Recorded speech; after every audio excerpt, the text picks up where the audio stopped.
tant que président de l'Observatoire international des crises, quel constat faites-vous sur l'évolution de la communication de crise? Alors l'évolution depuis ces dernières années, voire même depuis une vingtaine d'années, c'est d'abord une densification de la communication, de la nécessité de communiquer.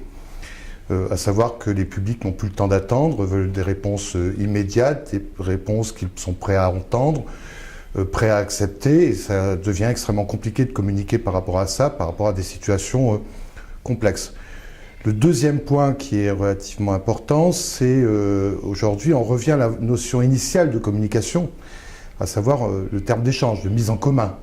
Il y a quelques années encore, on en était à ces fameux éléments de langage, c'est-à-dire un message un peu balistique que l'on va balancer. Aujourd'hui, on en revient à l'essence, en fait, c'est celui de la relation, voire même parfois du dialogue. Alors ça change complètement la donne communicationnelle. Et puis si je devais ajouter à tout ça un troisième constat, c'est quand même une professionnalisation de la communication de crise au sein des différentes entreprises et institutions.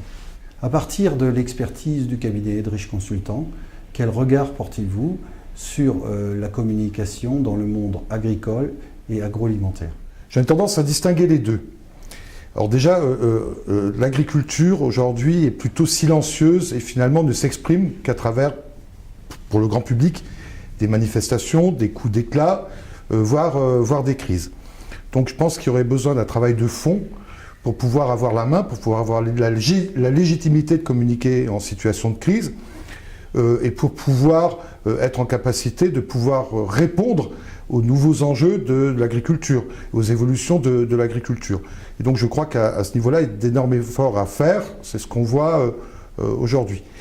De l'autre côté, on a l'industrie agroalimentaire qui est un peu plus visible, ne serait-ce que par le packaging, parce que beaucoup plus visible dans les supermarchés, les hypermarchés, mais il reste toujours, que ce soit un cas ou l'autre, un peu enfermés dans leur entre-soi et insuffisamment incrustés dans l'ensemble de la société. Je crois qu'il y a vraiment un travail de fond à réaliser à ce niveau-là. Selon vous, quelle serait la bonne préparation des entreprises?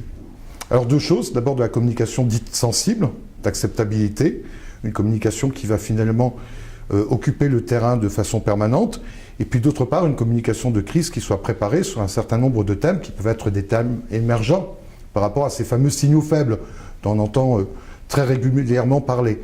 Et également les signaux forts, bien sûr, c'est-à-dire tous les sujets sur lesquels il peut y avoir des enjeux pour les entreprises agroalimentaires ou des agriculteurs.